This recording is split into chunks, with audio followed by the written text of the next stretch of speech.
Hey, everybody. Welcome to another exciting episode of Clinic Gym Radio. I'm your host, Dr. Josh Satterley, and it's my pleasure today to be joined by Dr. Haley Day. Haley, how are you? I'm good. Thank you for having me today. Absolutely. Thank you for being here.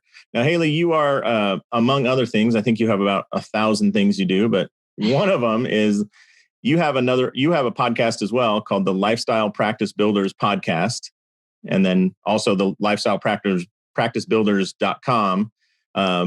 Give us a little idea what that's all about. Sure. So we started the podcast almost 5 years ago, and it was just an outlet for us to start talking about chiropractic business and bringing on entrepreneurs and other people who support chiropractors on the business side so that we could get the message out there about how to run a better practice and also share different aspects of chiropractic practice with those who listen. So we started it 5 years ago almost, and it's kind of changed over the time. We have transitioned it more into a focus of, how to start a practice, how to make that transition from student to practicing chiropractor, or maybe struggling chiropractor to a more successful, more grounded, more foundational in business. So just to support chiropractors coming out of school and give them the tools that they need to survive. Nice. And when you're saying us, your husband's also a chiropractor as well, right? So there you were coming out of chiropractic college, full of love and not knowing what you're getting yourself into.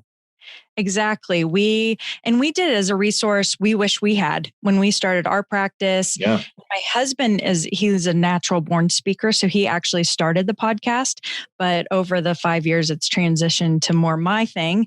And now we're going to try to do it more together, but I've enjoyed it too. So did you just start like pressing record on your phone, setting it on the dining room table as he was going on and on about stuff? Like, I'm going to publish this. It should become a podcast. No, he actually was doing 5 episodes a day when he started, and they were mostly interviews or quick tips. But that we started it the day that our third daughter was born, so it became too much after a few months, and we brought it back, and then we've taken moments away from it and bring it back. But we've been really consistent over the last year with it.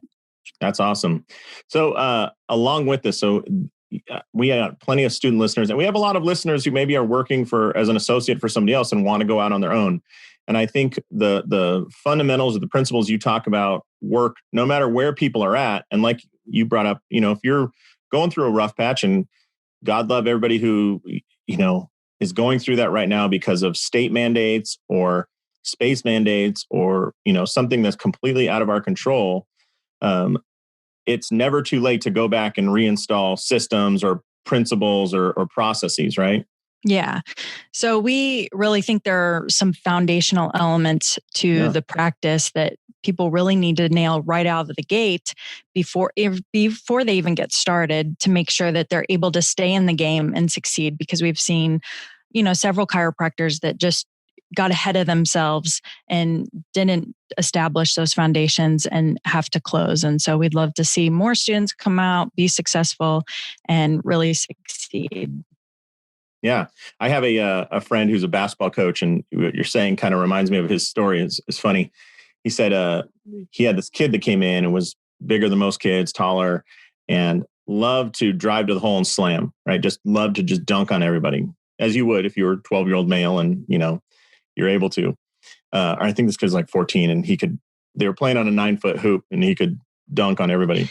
Well, the first game they play, he fundamentally didn't really dribble that well, because he kind of did this like 2-step and then dunk. Mm-hmm. And so the first time he tries to drive in to dunk on somebody, the defense just takes the ball right away from him, just runs down, scores a point. And my buddy was telling me it happened about 4 times in a row. And he said, you in real time, watch this kid go from, oh my God, I'm the best, I got all this energy, I'm so tall, realizing my signature move, my one thing isn't working here. And he said, came back to practice the next week, and literally after practice goes, hey, coach, could you, if I got here early tomorrow, could you show me how to dribble?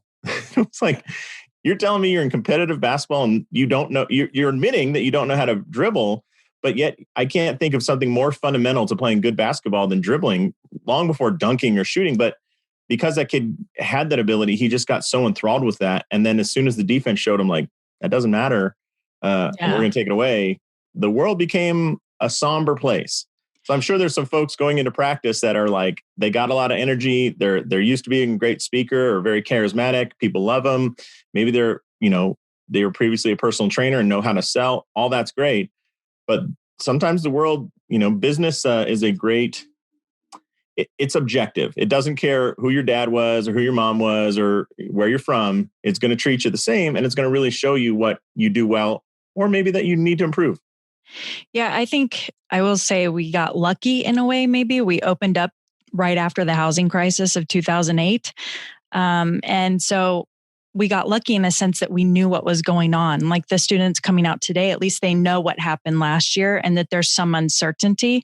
And so we were able to make choices for ourselves to align ourselves with building that foundation rather than just coming out and everything's so easy. And we wasted money over here, but man, we were bringing it in over here.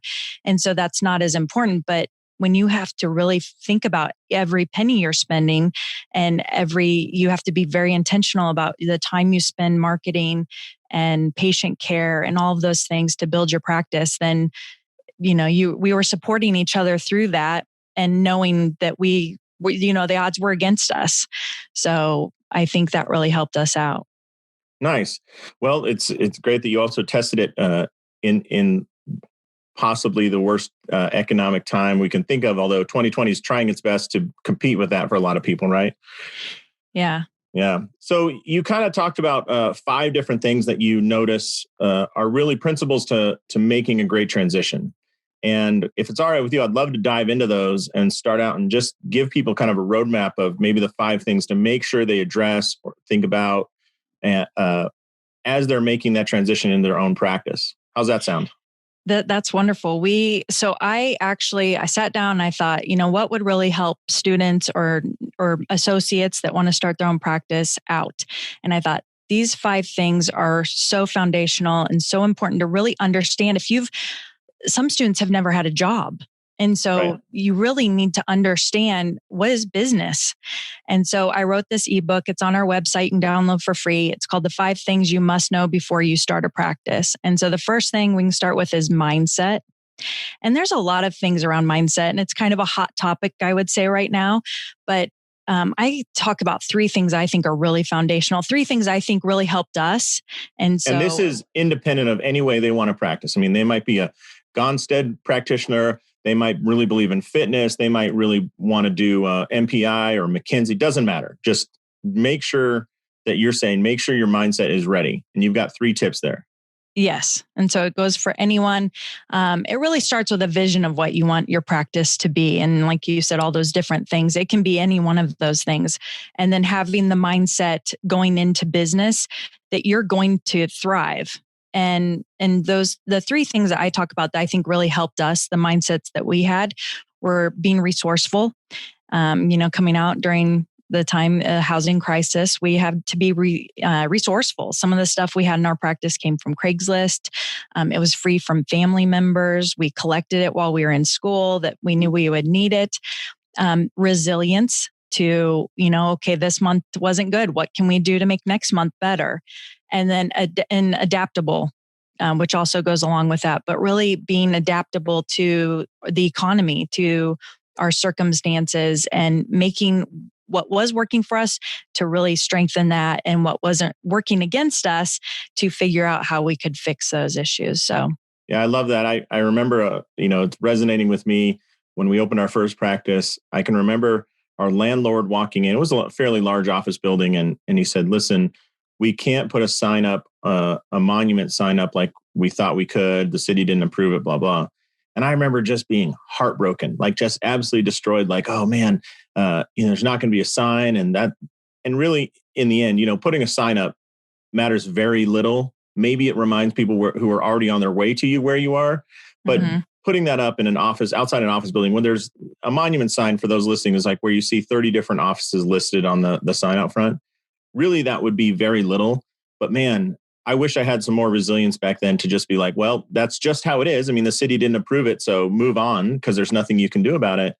And I remember I was down in the dumps for like 3 days and, questioning everything. It's like, of all the things that I worry about, that was such a drop in the ocean, Yeah, one of the things we did was we tried newspaper ads because you just don't know what's going to work. We were in a smaller town.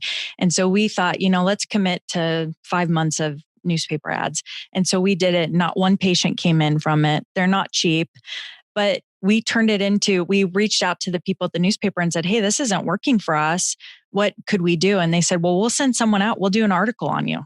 And that article brought in, 10 patients, I think, after it printed. So just that ability to think, this isn't working. How can we turn this around? Right.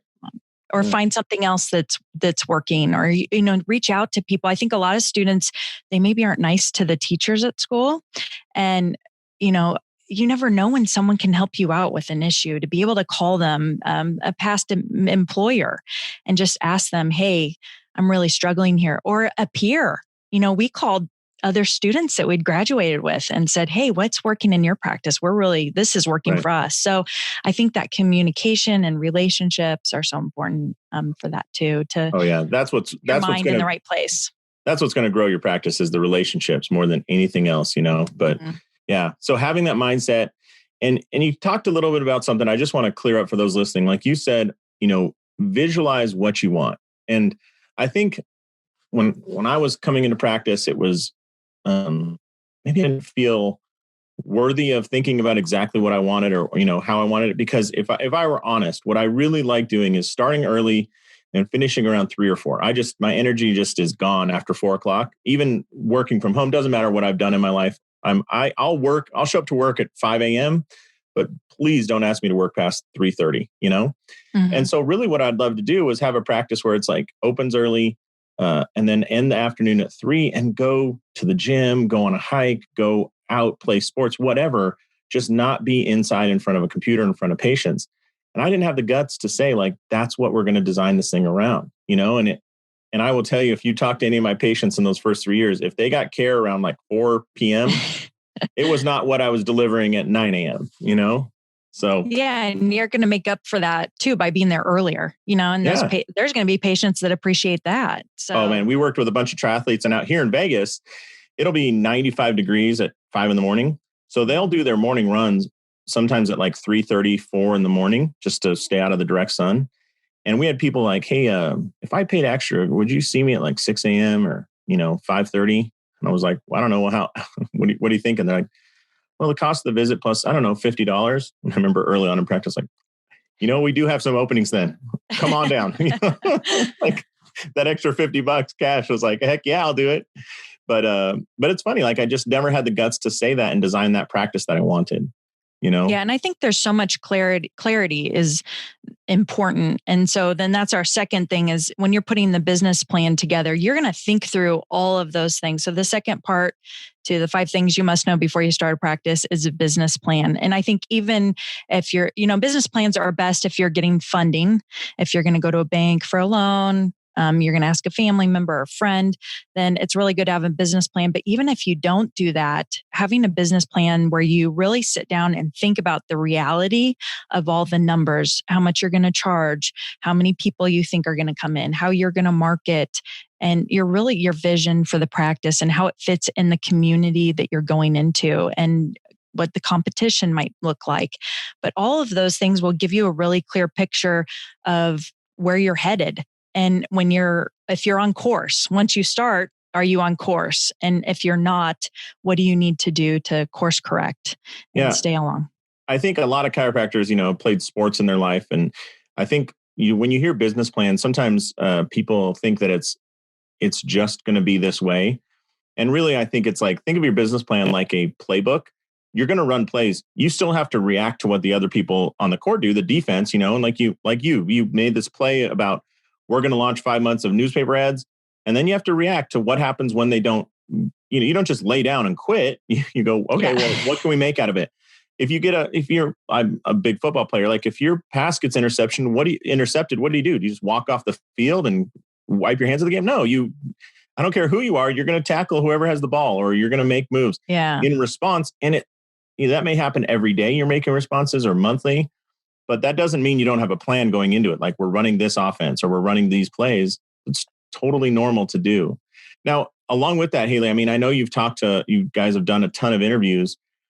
What are some of the common mistakes in the business plan that has to do with the lifestyle? So obviously, like I think we are all guilty of overestimating how many patients we'll get in, overestimating what we'll charge, overestimating how fast we'll get reimbursed by insurance, like all these things. But, are there people like, hey, I want to be done at, like me, I want to be done at 3:00 and go out.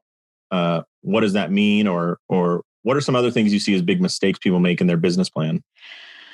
Well, one of them is definitely overestimating, just not having real numbers. Bankers look at business plans all the time. So they're going to know whether your plan supports your numbers, essentially. And so then the problem becomes when your plan doesn't support the numbers. So, how are you marketing?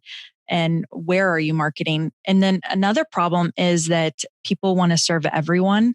And I totally get that. We saw anyone that would come into our practice. But when you are more niche down and you have chosen an ideal patient that you're treating, then you can really hone in on your marketing and what it really looks like and how you are going to bring in those numbers by marketing to that patient. And other people are going to come in, but I think not honing in on that, there's too much laxity in the business plan that's not real specific. And so those numbers can look a little crazy. Yeah, I'll give you an analogy that I recently heard. I'm talking to somebody that's driving across country and they said, yeah, it's going to take me X amount of hours. And I remember thinking, God, that just doesn't sound accurate. I would think it'd take more time to get to New Jersey from where we are. And they're like, yeah, you just take the total distance and divide it by, I think I can maintain an average speed of 75. And I'm like, okay, you're making an assumption A, that all the roads are going to be open, clear, and no ice or snow. And we're in January. So that like what's down. You're also not factoring in the fact that you're a human being. Like you have to stop, and like go to the bathroom and eat and just stretch out. Like you're going to be frustrated. Also, you have to get gas. Like that doesn't, and they're like, I'm like, over the time, you're not going to maintain 75. And they're like, yeah. That means I'll go 80 at some point. It's like, right. But you're completely stopped for an hour. That, and estimating that is much like business. Like we think we're going to be able to maintain this amazing speed. And it's like, you're human. You're going to have to go to birthday parties. You might join like a Rotary Club and there's a lunch meeting. So that's going to chew into an hour on the schedule. All these things that you kind of have to assess. But I like what you're saying about what I think you're saying is also get the most accurate numbers you can. So talking to other local chiropractors is not bad to say like, what's your average collection? Like I know that we can bill $184 per visit to insurance, but that doesn't mean anywhere near that amount of money is coming in the door for those. And what does it take to get those?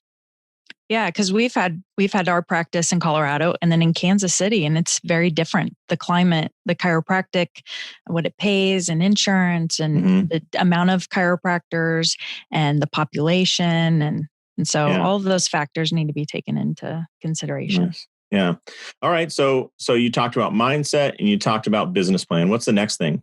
Okay, so the next thing is one of the most important things is overhead. And our focus is low overhead. And I think if you're starting, especially right now, low overhead is super important. And so what does that mean? It means keeping your monthly expenses low. So your rent, your telephone, your EHR, all of those expenses that come out every month, keeping those low. And you can always add in toys or, more expenses as you go, but to keep them light when you're starting, especially if you have a limited amount of savings to work with to start your practice. And so we have actually in our practice, we have 3 extra offices that we rent to independent contractors. And so we think that's really a good way to start low overhead. And as they grow, they move out of the practice and onto their own space. But they didn't have all of those daunting expenses to start with. When we started ours, we started in our own space and it was $2,000 a month. And you just go up from there and you have to think about your home expenses too. Are you renting an apartment, or you have a mortgage, or you have a family to feed? And so we have a podcast too where we talk about all those things. If you're wondering, what do you need to look at when you're thinking about starting a practice? So, but definitely keeping all those are low to start and can help you succeed in the end. Yeah. And for those listening, just, when I came out of chiropractic college, I'd never gone into business, so I had no idea. But overhead, Haley touched on it, but it's, you might bring in $5,000 a month, but if you're paying out $6,000 a month to run it, it's heartbreaking that you now have to pay more money than you brought in to cover. And, when we were at the biggest overhead we ever had, I had a team of 13. So it was me plus 12. We had 5,000, almost 5,000 square feet, 4,990, because at 5,000 you needed fire sprinklers. So building was 4,990. Tons of people going in. We had marketing going. We were sponsoring a bunch of groups and clubs and EHR costs and CRM costs, software costs at the yin yang, all this stuff. And you just look and you're like, dude, I have to bring in, I remember one month it was like, I have to bring in $29,800 to make $1. Yeah. Like, I have to basically bring in a car just to, get to zero. And it's just, man, it's tough, and you can do it. Don't get me wrong. I don't want to discourage anybody listening. Yeah. There are companies like, I'm in Las Vegas, like the amount to run a casino hotel for a single day. I think the Mirage Hotel, when it opened in 1994 or 5, had to bring in $1 million of gambling a day just to keep the doors open and the lights on. $1 million a day back when $1 million was real money. So you can do it. It's just, don't negate. Keeping it low gives you the biggest chance of success. It's like if you wanted to swim across the ocean, having the least amount of drag on you is going to make it more likely that you're going to succeed. Yeah. And that's where the lifestyle practice, part of our lifestyle practice builders comes in, is what do you want your life to look like outside of practice? And for us, when we graduated, we were a little bit older, kind of a second career for us. And so we were really focused on, Rich had a son, spending as much time as we could with him. I was away from where I was from, so the ability for me to go back home when I wanted to. And so for us, we didn't want the whole focus to be our practice. And some people do, and that's fine. But a lot of people, they want to do other things. Some people I see, they build stuff with wood and sell it on the side, or my husband's a musician. He loves to do that on the side. So having the ability to do other things and not be tied to the overhead of your practice. But certainly when you're starting out, it's most important. Yeah. And I just got to say this for those listening. It's really common. There are a lot of people like Haley out there that have a couple extra rooms and are willing to rent them out, or a gym that might have a space off the side, a single office, and doing those kind of early on, having a small office. Maybe you just have a 10 by 10 room and they give you access of a shared rehab or fitness space. That makes so much sense because you're not worried about the power bill, the lights, the building insurance. Like, you don't have to worry about out here who takes care of the air conditioning if it breaks, and you're just writing a single check and you know what that target is. But again, reach out to your friends and other doctors in that area. You might be surprised at who's willing to rent space. Yeah. And we have all the rehab equipment, and we had X-ray. And so you're not paying for any of that. That's awesome. Yeah. All right. So we talked mindset, business plan, overhead. What's next? The next thing is systems. And this is something that is so important, and they don't teach any of this in school. So some of the other things they might teach in school, definitely not teaching systems. If they have systems, they're very different than what they're going to look like in your practice. And that's because they're running a school. They're trying to teach you other things. But systems are all of the processes of the practice. And so one of the systems that we really touch on, one of the ones that we really recognized when we first started that made a huge difference, is the ROF. And so the whole new patient system, how does it look like? How do they get the paperwork? How are they greeted on the phone? How are they greeted in the office? And then what's the exam look like? What's the ROF portion look like? What's the treatment look like? And then once they leave, do you send a thank you? How do you follow up with all of those things? And so the ROF system is something we have a course for it online, but I think that's one of the most important systems to focus on. But there's many others. There's a marketing system. There's an opening system. What's it look like before you show up to your practice? Hopefully you're not walking in with the first patient of the day. And then a closing system. And I'm sure we could sit here and come up with a million other systems, and that's how your practice is run.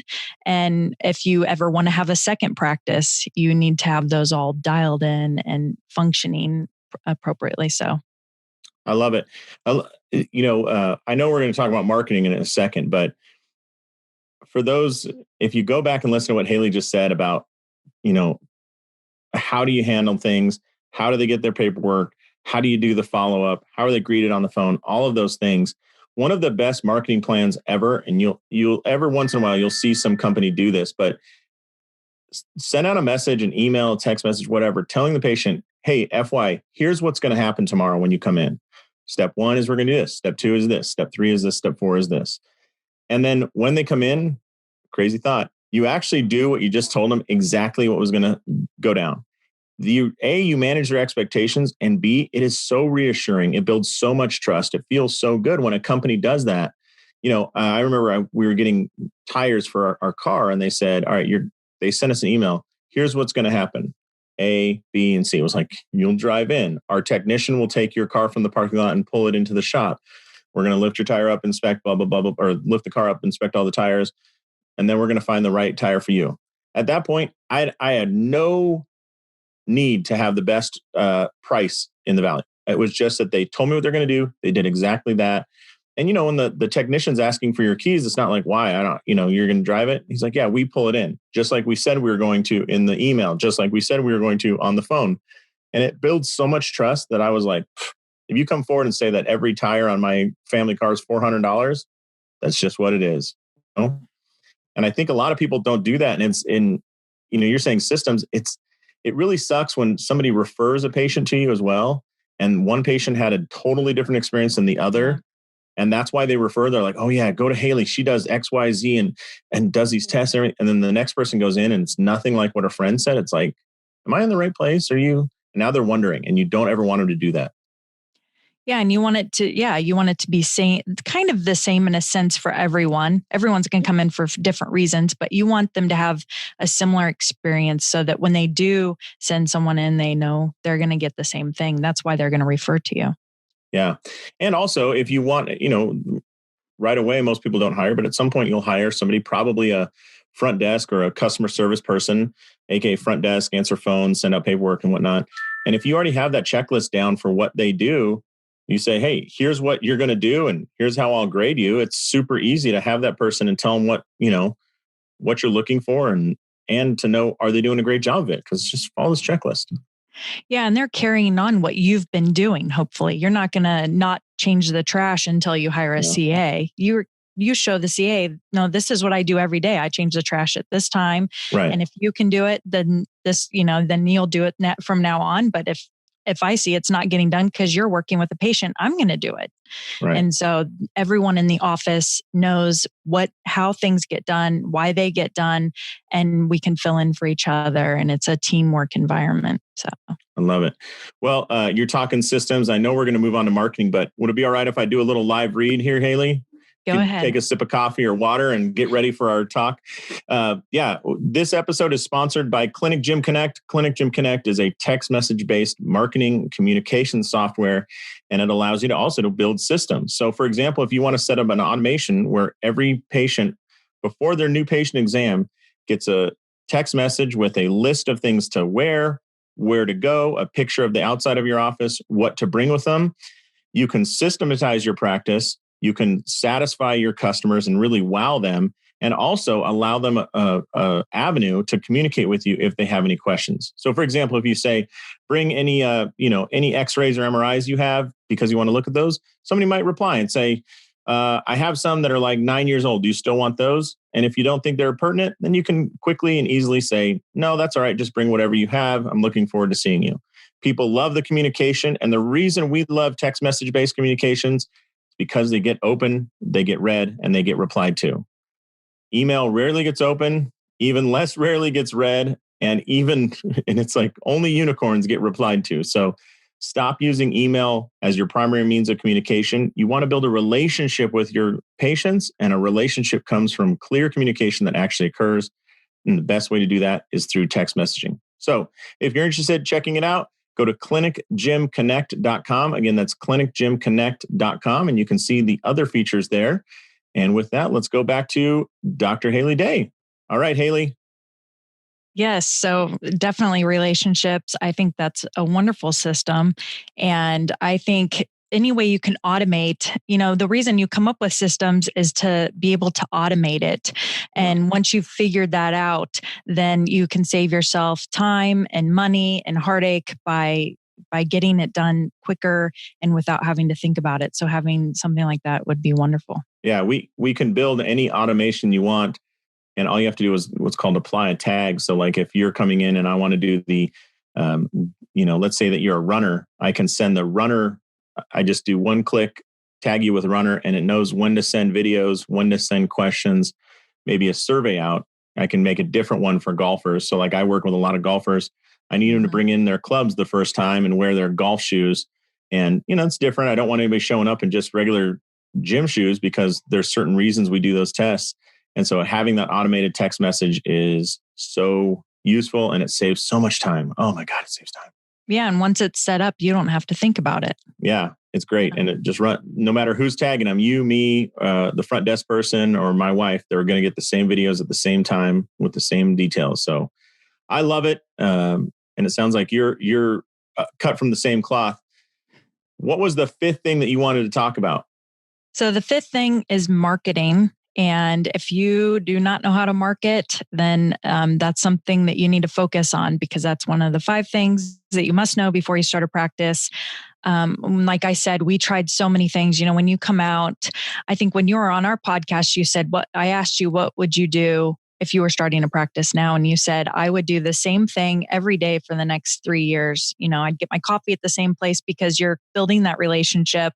And so I think with marketing, you find a place where you're comfortable for one thing. If you are going to church, but you don't really like going to church, then that's maybe not the best thing to do. Find places you enjoy the people, you enjoy being, and make yourself a part of it. How can you be a part of the chamber? Can you be on a committee for an event? But building those relationships and also just seeking out many different ways of doing that when you first start. And when we all first start, we have more time than money. So I think it's looking for those opportunities to spend your time building relationships and establishing yourself in the community. And then it can be, as you get further along, you can give donations to the schools, you can give money, spend some money on different advertising. But at first, it's all about building relationships and getting in the community. Yeah, I love that. And I own a communication company like with the software, but really the reason that we did that is you're going to have so many opportunities. I don't know if you recognize this, Haley. If you had actually followed up on every opportunity that was presented to you in the first 2 years, how much bigger would your practice have been those 2 years? And for me, I think about it, if I just followed up with the people I got a business card from or I met at the chamber and sent them a quick text, hey, Haley, it was a pleasure to meet you today. If you ever have anything, let me know. I'm happy to take care of you. Or, we offer this special to chamber people. By the way, don't think you need to run a special to everybody. But if you do, don't think it has to be financial. Like saying chamber members, we guarantee we'll get you in with 24 hours. People love some sort of special treatment because they're a member of some group, whether it's a Rotary Club or a chamber or they're a member at a gym. But you don't have to give a financial discount, but do something that makes you feel special, or you get this extra movement exam or something like that. People love that. And it might anchor them more to your practice because, you're both part of this same group. But man, I think if I had just followed up on every damn relationship and I just had a list of people, I think we could have been double the size we were. Yeah, I think, and we recommend reaching out to people and asking them about them. And then by chance, they're going to ask you about you. But you can always ask someone, hey, I'd love to come see your insurance office. And you just go in there and you see, and you ask them, what's the best referral for you? And they're going to ask you, hey, can I come to your office sometime? What are you looking for? Who can I send your way? So I think that, and then also thank you. I think sending thank yous, it's a lost art. And I think, I'm not good at it. I used to be awesome at it. And then I had kids, so I'm going to blame them for a lot of things. But thank yous definitely, I think, I just got one the other day from someone that bought a chiroplanner, and it meant the world to me. I loved it. I want to do anything I can to help that person succeed. I love and it. Yeah. and I think and if you go on Amazon and buy one of these boxes of 100 thank you cards, if you're new in practice, oh yeah, look at that as a box full of $100,000. I mean, it's going to be that after when you send those out. You're right, Haley. If you send those out to everybody who contacts you, stop by the office, wanted to build a relationship with you, anybody you meet, even if it's a neurosurgeon that you're going to refer to, I don't care what their position is or everybody appreciates a handwritten thank you, not an email, not a text, a handwritten thank you card. Yeah. And you can put your cards in there. I think a lot of students, they come out, they want to go around to businesses and meet them, which is great. And they take their business cards and they pass them out. And I think a better way to do it is to go meet those people, take their business card. You're all about them when you're there. And then you send them a thank you, send them a couple of your business cards at that time. You can invite them to your grand opening. You can invite them into your office just to come one day. And I think that makes a huge difference than just kind of surprise attacking them with your cards. Yeah, exactly. It doesn't work in dating relationships, and it doesn't work in business relationships, right? Yeah, that's funny. So, and then I know I want one more thing. I know that I've heard you touch on this on your podcast, is also reaching, and part of marketing is the relationships you've already built with patients that have already come in. It's the number one thing I go to. If you ask me what should I do during the pandemic, I would say reach out to your patients. People miss people.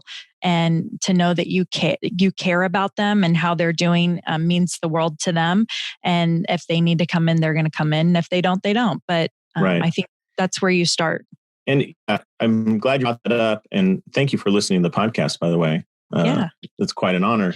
We had one of our clients in the software that was talking about reactivations. And he said, you know what the craziest reactivation success story I ever had? He said, I've sent out a lot of emails saying, come back in and do this. He said the best one was all we did was send out a text that said, hey, FYI, we're open during COVID, but here's the procedures that we need to follow. Just, you have to have a mask on, wait in your car, and we'll text you at your appointment time. Let us know you arrive and we'll text you. Because in his office, the square footage was like there could only be 2 patients physically in the office with the staff. Uh-huh. And so he had to just limit that. So just had everybody wait outside. And he just laid out the procedures and said, anytime, if you need anything, just let us know. And if not, we have some stretches we'll send you to keep you healthy during COVID if you're too nervous to come in. That text message went out to us. He had a big patient base, he had 1,500 patients, but he said he got 27 reactivations from that. Wow. And all it was just, like you're saying, communicate. People miss people. And also they have questions. They don't know, are you open? If you say, yes, we're open, but you have to follow these procedures, you're providing some structure, providing some guidance, and you're saying, we'll take care of you, but X, Y, Z. And I think he also had a link or he said, if you need to schedule a virtual visit, just let us know. People love that stuff. And, communicating is, I would say, with my wife, if on my way out the door, hey, just FYI, I'm taking the kids to school today and you're picking them up. Now, it's been that way for a year. But there's never a time where she's like, yes, and stop saying that. It's like, yep, we got it. It's so simple just to have that reassuring communication. Yeah. Yeah. So Haley, once again, can you share the website so people can download? Because you said this is actually an ebook on your website, right? Yeah. So I wrote an ebook. It's on our website at lifestylepracticebuilders.com. It's right on the front there, but you can also go to lifestylepracticebuilders.com/ebook. And then on our podcast, Lifestyle Practice Builders, which you can listen to on Spotify, iTunes, anywhere you listen to them. I did a whole series where I go real in depth on each one. So, but if you get the ebook, there's action steps for each one, and great way to, when you're a student, you need to be thinking about these things. I think sometimes students spend too much time on the clinical side of it, if you ask me, and not enough on the business side, shadowing in offices and learning as much as you can, and so that you're building that foundation while you're in school. So I love it. Yeah, I think the focus on the lifestyle thing, that's one regret I would say from my early days in practice. I did a lot of things that just, they just didn't feel comfortable. I mean, I don't know how to say that, going after the wrong patients or talking to the wrong groups or hanging out, trying to get patients. And really, I should have done the things I felt the most genuine in, because that came across too, we have a client, and she's a total introvert. She hates public speaking, hates it. But she's like, but she loves talking to really nerdy engineers and like PhDs and things like that. And if she's going to open up, it's to them, but she doesn't like going to the local, bro house lifting gym and talking. It just doesn't fit her, her genuine nature. And that's okay. So she finds these opportunities to talk with these nerds, and she feels super comfortable. And guess what? They see a very genuine person and they come in, and that's what she wants. Yeah. We didn't want to do spinal screenings. So we've never done a spinal screening. And I don't think I'm not going to. So you can do anything, and I've just talked to a lot of chiropractors that, 10 years in, they're doing really well, but they just find that the practice isn't serving them in many different ways. It's bringing in the money, but it doesn't serve their soul. And so I think starting from the beginning, figuring out how your practice fits into your life and not waiting 10 years to figure that out is important. And I think the great thing is looking at this list of what we talked about at any point. I don't care if you're 20 years in practice, overhead, for example. If you're 20 years into practice, print out your bank statement every month and sit down with your 2 most trusted employees and say, let's go through this thing line by line. What can we eliminate? And you're probably going to find software that you're like, we're still paying for this, pro plan on XYZ. We don't even have this, we never use that anymore. Or I'm trying to look at something else, or business plan. We got to stop with this. We got to close Fridays. So here's one.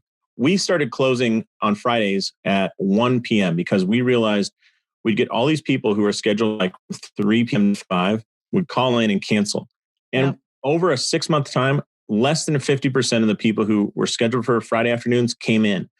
So my business partner and I just sat down at that time and we're like, why are we doing this? Why are we banging our head against the wall? We're stuck here till 5 or 6 on a Friday. We want to get out. Half the other people are getting out, and let's not even do it. So we closed at 1 or 2 on Fridays, and then we added those hours back into the week at different times. We made way more money. We were way happier. And you know what? We could go home at like 2 or 3 on a Friday. It was awesome. Yeah, we did that same exact thing. Another thing we've never done is done call reminders. So, which I'm guessing does your service do text reminders? Or we do text reminders just to say like, hey, you have an appointment here at this time. And that way, the reason we do text is, calls take a long time. You can only do about 10 to 15 calls in an hour. Whereas text, you could send out all of them in half a second. And then anybody replies goes, actually, because a lot of times you'll get things, I woke up, my kid has the flu, I can't come in. But they're not thinking about their appointment. They're thinking about, their kid throwing up and all that. And so if they can just quickly reply to a text, man, that's so efficient, it opens up that time. Yeah, I think texting's great. We just would never call. That's because it's a lot of time. It takes a lot of time, and that we don't want to be a call center. We don't want to be a call center. We want to be chiropractors. So totally fine. Yeah. And I will tell people, like, when we're talking about lifestyle, there are some people, I have a client who loves our system because he is great on the phone, and he's an LDS guy. When he came back from his mission, he worked for a multi-level marketing firm. So he has no problem getting on the phone. Hell, he has no problem knocking on doors. So calls are easy to him, but he's great on the phone, and it fills up his practice. So he just spends an hour on Tuesdays and an hour on Thursdays just calling. And typically what he's calling is people that, so they're a lead in his practice. So they haven't come in to be a patient yet. He met them at an event or something. He collected their information, calls them, and just chats with them about what they're looking for and if it's a right fit. And every Tuesday and every Thursday probably gets somewhere between 3 and 7 new patients just from converting them. But he's super comfortable. It'd be like me telling you, hey, I need you to go to Starbucks and get a coffee and come home. Like, it's that amount of energy for him. Whereas some people, like my other client who's an introvert, it would tear her apart to do that, And that's okay. That's totally okay. Just find that thing that you're really good at, and it comes off so genuine. Yeah. Well, and that's the part that's going to help you build your relationships and find your tribe. Yeah. So I love it. All right. Well, Haley, if you could share the name of the podcast and the website one more time for people who are listening and want to download that ebook. Sure. It's Lifestyle Practice Builders and lifestylepracticebuilders.com. Fantastic. All right. Well, on behalf of Dr. Haley Day, this is Dr. Josh Satterley saying, listen to what Haley just covered. Go out there, maximize your license, and live the life you dream of. Thanks so much, Haley. Thank you. Thanks so much for checking out these videos. I hope they're useful. We'll cover things like rehab, exercise, business model, progressions, layout, everything else that helps you build a clinic. So if you're interested, you can click here, there, here, or anywhere to get more videos just like this. Thanks a lot for watching, and we'll see you soon.